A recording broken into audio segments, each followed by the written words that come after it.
All right, so today we're going to be looking at some pretty serious accusations against Oh, Jay-Z. yeah. You know, Sean Carter and Sean Yeah. Diddy Combs. Yeah. You sent over some things from News Nation, and hmm we got some stuff from Kinsey Schofield's YouTube channel, Yeah. and it looks like this case is really starting to heat up. It really is. The core issue here is this civil lawsuit alleging sexual assault, Okay. stemming from an incident that supposedly happened way back in 2000. Wow. It was originally filed in October in the Southern District of New York, only naming Diddy as a defendant. Okay. But recently it was refiled to include Jay-Z, Okay. and his legal team is not having any of it. Yeah, it sounds like they're really coming out strong, calling it straight up blackmail. Yeah.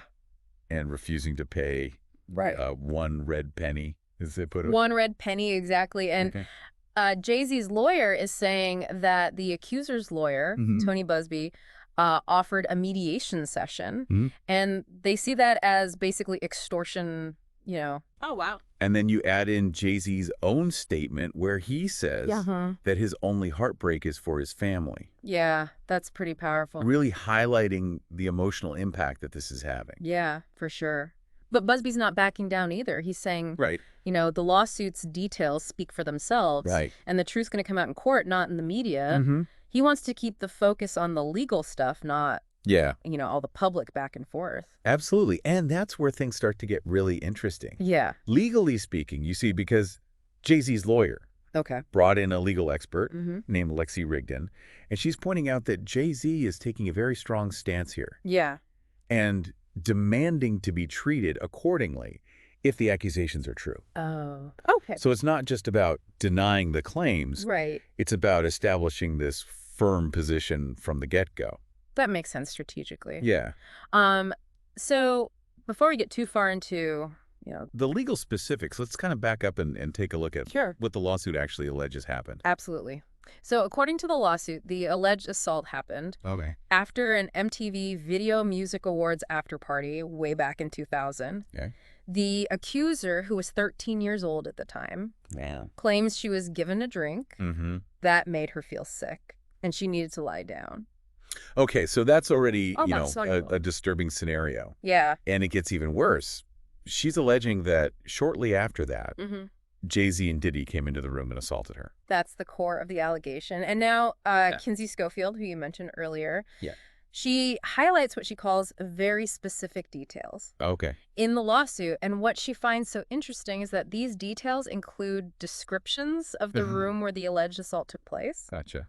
This raises the stakes because those details could potentially be corroborated by, people who were at the party or staff members, potentially lending credibility to the accusations or exposing inconsistencies, That's a really good point. Those little details can make or break a case. Yeah. Especially after so much time has passed. Absolutely. And speaking of time, Rigdon also brought up the statute of limitations.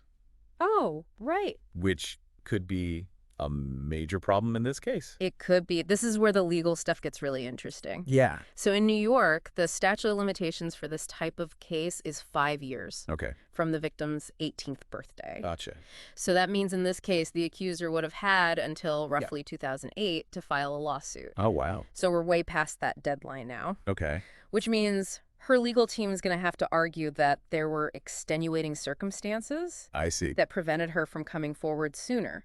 So there's definitely a ticking clock here. Definitely. But even beyond, the legal timeline, there's another layer to all of this. The anonymous accuser says there was another woman present during the alleged assault. And that, as Schofield pointed out, is where things could get even more complicated. Right. We don't know who this other person is, but their testimony could be really important. Yeah. Schofield even speculates that this could point to, a wider network of individuals, which, if true, would be quite a revelation. Definitely adds another dimension to an already complex case. Absolutely.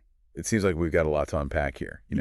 Jay-Z's strong denial, the accuser's lawyer pushing forward, a potentially crucial witness. Yeah.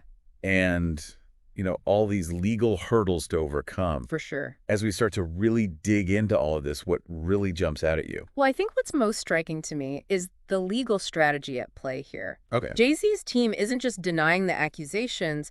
They're actively framing this as an extortion attempt. Okay. And that could have major implications for how this case unfolds. Right. And then on the flip side, you've got Busby, who seems determined to prove his client's case in court. Right, not in the media. Not in the media, yeah. It's a really interesting dynamic. Really, is we're seeing two very different legal strategies unfolding in real time, each with its own risks and rewards. For sure. And it really just highlights the challenges, when you have these kinds of accusations and these high-profile figures. For sure. Every move is scrutinized. Exactly. The stakes are so high. Absolutely. And it's not just about legal arguments. It's about public perception. Yeah, reputation. Reputation, exactly. Huge financial implications, potentially. Huge. And it's speaking of financial implications, it's worth noting that the New York District Attorney's Office has declined to comment on whether they're pursuing this case criminally. So that silence is pretty telling. It is, because remember, right now, this is a civil lawsuit. Right. So for the accuser to win, they have to prove their case by a preponderance of the evidence. But wouldn't that be harder to prove than in a criminal case? It could be, because in a civil case, the standard is lower. Okay. It means it's more likely than not that the alleged events happen. Right. In a criminal case, the prosecution has to prove guilt beyond a reasonable doubt. Right, which is much harder. Much higher standard. Okay, so the stakes are high, but the path forward is still kind of unclear. Yeah. What I find really interesting about this case, though, is that it kind of touches on these larger issues. Oh, absolutely. Like power dynamics and accountability in the entertainment industry. It really does, and it forces us to confront some uncomfortable truths. Yeah. About the industry and how it operates. For sure, we see these celebrities as larger-than-life figures. Untouchable. Yeah. Untouchable. Yeah. Yeah, but this case reminds us that they're just... Right. They're human. Human. Capable of the same flaws and wrongdoings as anyone else. And for those in positions of power, like Jay-Z, the potential for abuse is just amplified. It is, and it's not just about this one incident. It's about a system that often allows those with power to operate with a degree of impunity. Absolutely. It's about imbalances. Yeah. You see this in so many industries, not just entertainment. All the time. Yeah. When you have these people with so much wealth and influence, it can be incredibly difficult for people to come forward. To be heard. To be heard and to be believed. Exactly. That's why this case, regardless of its outcome, is sparking this really important conversation about these broader systemic issues. It takes a lot of courage. It does. To come forward with these types of allegations. So much, especially when they're going up against someone as powerful as Jay-Z. And this alleged incident happened over 20 years ago. Right, which raises important questions about why the accuser's coming forward now. Right, well, sometimes it takes years. Yeah. For survivors to process trauma and find the strength to come forward. Yeah, absolutely. It's not uncommon for people to suppress these kinds of experiences for a long time. It speaks to the complexities of trauma. Right. It can manifest in so many different ways. For sure. And there's no right or wrong way to process it. It's important not to judge or question someone's timeline when it comes to these types of experiences. And even though it's challenging to investigate these allegations from so long ago, it's still important to take them seriously. Of course we have to. And give them due consideration. Absolutely. The passage of time doesn't negate the validity of someone's experience. Right. And the fact that it can be harder to gather evidence. Yeah. After so many years, makes it even more important. Even more. To listen to survivors and investigate thoroughly. Exactly. We can't just dismiss these allegations because they're old. This case is a really stark reminder that the pursuit of justice is rarely straightforward. It's messy. It's messy. It's emotionally charged. Yeah, and full of difficult questions. It's a process that demands empathy, critical thinking, and a commitment to fairness for everyone involved. Okay, so we've covered the details of the case, the back and forth, and the broader implications for the industry. Yeah. As we move into the last part of this deep dive, okay, what do you think is the most important thing for our listener to consider?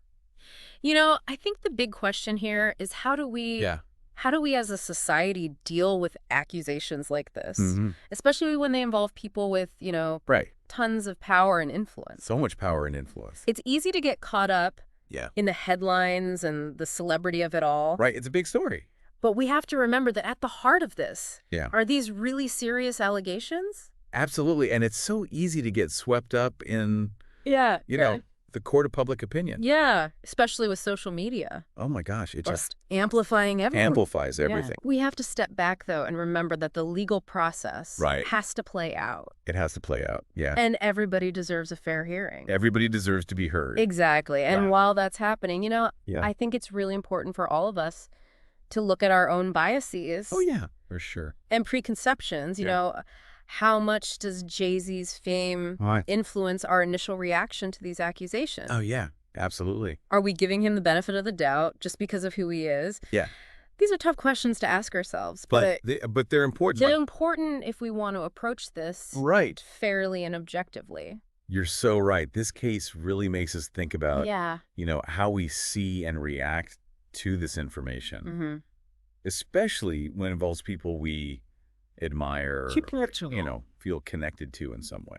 And it also highlights how important it is to listen to and believe survivors. Yes, absolutely. Too often when people come forward with these kinds of accusations, they're met with, skepticism. Disbelief, Disbelief, even victim blaming. It's awful. We need to create a culture where survivors feel like they can speak up. Absolutely. Without fear of judgment or retaliation. It takes so much courage to speak out against somebody. It really does. As powerful as Jay-Z. It does. And regardless of how this case turns out, it's important to remember that this is a much bigger issue. It is. This is a systemic problem. It goes way beyond the entertainment industry. It goes way beyond. It's about power dynamics. It's about power. Gender inequality. Yeah. And a culture that so often protects those in authority. The people in charge. We need to keep pushing for change. Yes. Demand accountability and create safe spaces. Absolutely. For survivors to be heard and believed. Okay, so as we wrap up this deep dive, it feels like we have more questions than answers. I think that's okay. Yeah, maybe it is. Maybe the real value is in, wrestling with these complex issues. Thinking about our own biases. Examining our own bias. Having these conversations. And having these conversations about power and accountability and justice. This has been a really heavy, but incredibly important conversation. Absolutely. Thank you so much for being here. Thank you for having me. And to our listeners, we hope this has given you some food for thought, some new perspectives. Maybe even a desire to learn more and keep these conversations going. Absolutely. Thanks, everybody, for tuning in.